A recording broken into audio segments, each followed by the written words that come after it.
Hello les amis, j'espère que vous allez bien. Nouvelle vidéo et nouvelle série de vidéos, j'ai envie de parler d'argent, j'ai envie de parler de richesse, évidemment liée au freelancing.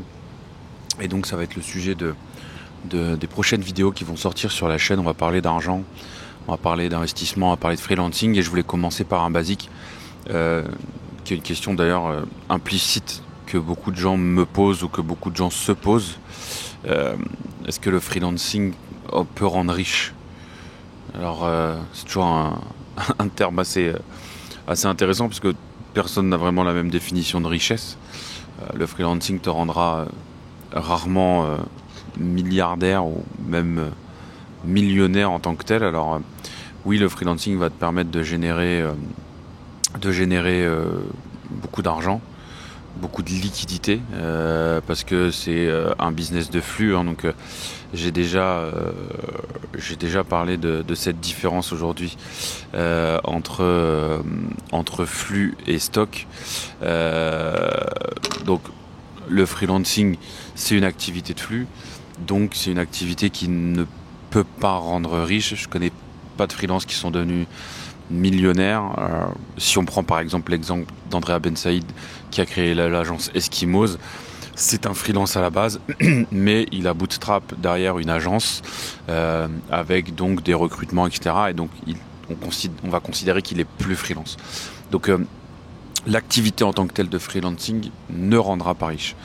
Par contre, c'est un énorme levier pour justement avancer vers la richesse. Encore une fois, chacun a sa définition de richesse.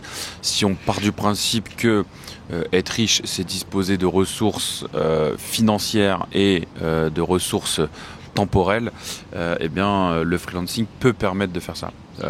Le freelancing ne le permet pas parce que le freelancing, ça reste un modèle où on vend son temps. Donc un freelance facture beaucoup, 10 000 euros par mois en moyenne à peu près, sur la base d'un TJM à 500 euros. Donc il va facturer des flux assez conséquents, mais il va être limité à son nombre de jours. Tant qu'il vend de la régie et du jour homme, il peut bosser 20 jours par mois, 30 jours s'il bosse les week-ends. Grosso modo, il fera jamais plus de 220, 250 jours à l'année, très rarement plus. Donc tu restes dans un modèle qui est limitant et limité. Maintenant, pourquoi j'ai dit que ça peut permettre de rendre riche? C'est que le freelancing en lui-même, comme je le disais, génère des flux et non des stocks. Pour moi, la richesse, elle se base plus sur les stocks que sur les flux. On parle souvent, par exemple, de capitaux. Le fait d'avoir des capitaux et d'avoir des activités capitalistiques est pour moi plus quelque chose qui t'amène vers la richesse, qui est, comme je le disais, disposer de ressources financières et de ressources temporelles.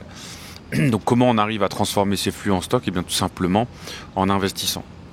Donc l'avantage du freelance aujourd'hui, c'est qu'il génère du cash, beaucoup de cash, et donc il va pouvoir utiliser cet argent comme levier pour développer des actifs, pour développer des choses qui vont lui permettre pour le coup de s'enrichir. Donc évidemment, on pense en premier lieu à l'immobilier, ce que font beaucoup de freelances, enfin nous, dans les freelances qu'on accompagne, énormément ont été ou iront vers l'immobilier, parce que c'est un levier assez fort, c'est quelque chose qui permet via la dette aussi d'avoir un gros effet de levier, c'est assez stable, c'est quelque chose qui est assez pérenne, les gens se projettent plutôt bien avec ce type de projet d'investissement.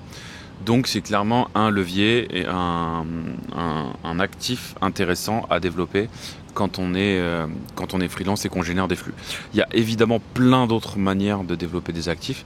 Tu peux tout à fait investir en bourse, investir dans des produits financiers, des parts d'entreprise que tu vas garder avec des actions par exemple, avec des dividendes qui vont tomber tous les ans ou tous les trimestres. Donc ça c'est aussi un levier. Tu vas pouvoir faire des choses peut-être un peu plus risquées, avec par exemple du private equity, donc aller investir dans des startups pour pouvoir justement capitaliser sur la valeur d'une entreprise future et donc pouvoir récupérer demain du dividende ou en faisant un cash out, récupérer la valeur à terme de ses parts.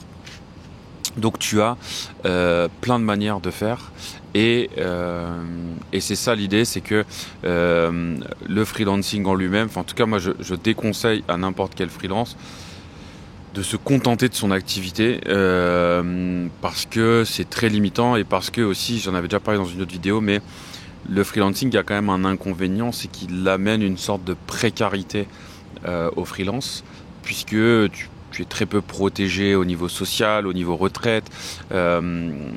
Encore une fois, si tu n'as pas de clients, tu n'as pas de chiffre d'affaires qui rentre.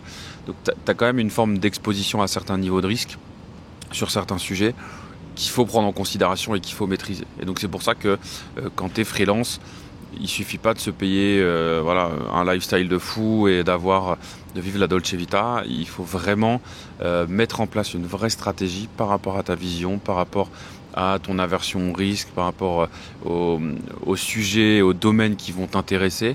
Eh bien, il faut définir une vraie stratégie pour justement utiliser ton cash, l'investir et développer des actifs qui seront ta retraite, ta richesse future, ta sécurité, qui seront les études de tes enfants, etc., etc. Donc c'est très très très important d'être conscient de ça et de le mettre en place, parce que sinon, en fait, comme malheureusement certains le font, au bout d'un moment, en fait, on se rend compte que ça fait quelques années qu'on est freelance, qu'on n'a rien construit, qu'on n'a rien bâti, et que le poids du risque fait qu'on repart dans le salariat. Et ça, c'est, je trouve, toujours dommage, surtout quand on a sauté le pas et que pendant X années, on a généré une certaine quantité de flux. Donc voilà ce que je voulais vous partager aujourd'hui. Non, le freelancing ne rend pas riche, mais oui, le freelancing peut permettre et peut servir de levier pour s'enrichir à condition de mettre en place des actifs, de mettre en place une vraie stratégie et d'avoir une vraie vision de ce que tu veux faire en termes d'investissement. Je vais faire une vidéo dans les prochaines vidéos justement sur les différents types d'actifs. Il y a énormément de choses qu'on peut faire, des choses auxquelles on ne pense pas forcément avec les liquidités d'un freelance. Nous, c'est ce qu'on fait avec des freelances qu'on accompagne. Il y a des choses très très très variées. Donc n'hésite pas à t'abonner à la chaîne pour voir la prochaine vidéo qui traitera de tous les différents types d'actifs dans lequel un freelance peut investir. Voilà pour cette vidéo, je te dis à très bientôt sur la chaîne. Ciao, bye bye.